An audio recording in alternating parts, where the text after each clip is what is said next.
শিয়াল আতঙ্ক গ্রামে শিয়াল হামলায় আহত 13 জন গ্রামবাসী প্রশ্নের মুখে বন দপ্তরের ভূমিকা।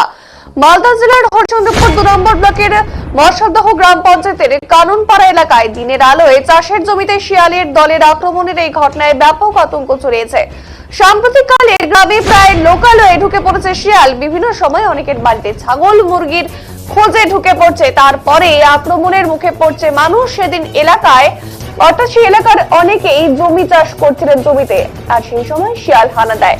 13 জন ভয়ানক ভাবে জখম হয়েছে, কারো চোখে, কারোর মুখে, কারোর মাথায় ক্ষত বিক্ষত করেছে শিয়াল। খবর পেয়ে এলাকায় ছুটে যান স্থানীয় বিধায়ক তথা রাজ্যের প্রতিমন্ত্রী তাজমুল হোসেন। মন্ত্রী যান বনমন্ত্রীর সঙ্গে বৈঠক করবেন এই বিষয় নিয়ে। পার্শ্ববর্তী ভালুকাতেই রয়েছে অরণ্য, সেখান থেকে শিয়ালের দল আসছে বলে মনে করা হচ্ছে, তবে প্রশ্নের মুখে পড়ছে বন দপ্তরের ভূমিকা।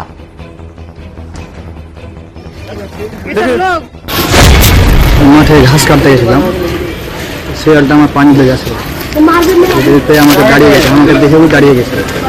তারপর আমি পিছিয়ে হচ্ছি, সেগুলি আরও আক্রমণ আসছে আমার কাছে। এখন ছোটা ফেসেছে, এবার আমাকে যখন আক্রমণ করতে তখন কি ছাড়বো? ওকে আক্রমণ করতে গেছি, একবার লেগেছে প্রায় আগা পায়ে।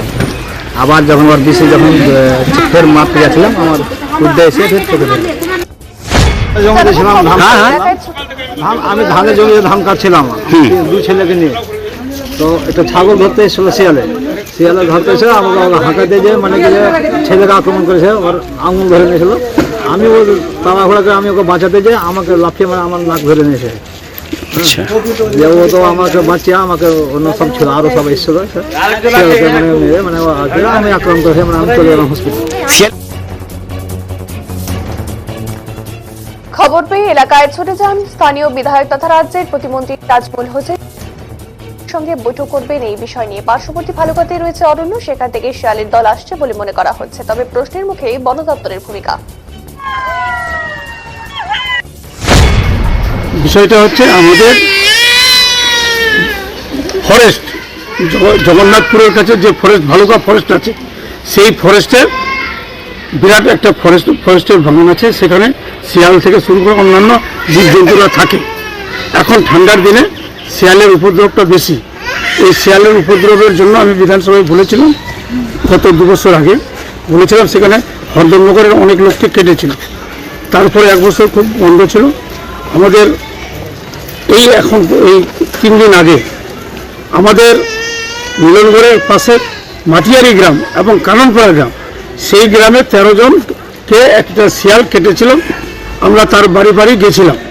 বাড়ি বাড়ি গিয়ে আমরা বলেছিলাম, আপনারা কোনো অসুবিধা নাই, আপনাদের চিকিৎসা থেকে শুরু করে সমস্ত রকম আমরা ব্যবস্থা করব।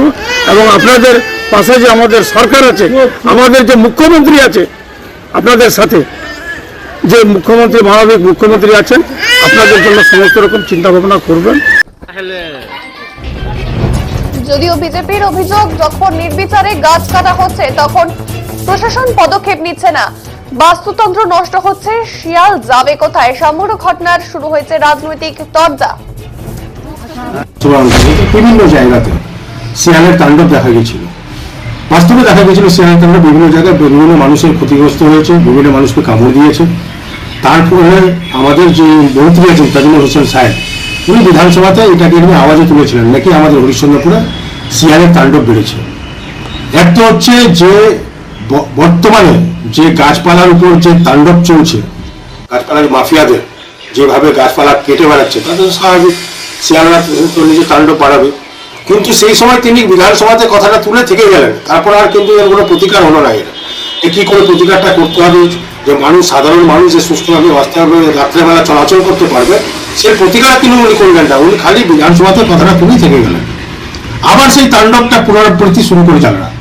তো স্বাভাবিক কথা, এখানটায় বন দপ্তর কি করছে, প্রশাসন কি করছে? এই যেভাবে গাছপালা একের পর এক, গাছপালার যারা মাফিয়ারা আছে তারা একের পর এক বিনা অনুমতিতে গাছ কেটে বেড়াচ্ছেন, তারা কোনো প্রশাসনিকভাবে অনুমতি নিচ্ছেন না। একটি গাছ কাটতে গেলে 2টি গাছ লাগাতে হবে, স্বাভাবিক কাজ। গাছ তো মানুষ কাটছেই, নিয়ম অনুসারে গাছ কেটে যদি একটি গাছ কাটার পরে 2টো গাছ যদি লাগালে তাহলে পরে গাছ কাটতেই পারে।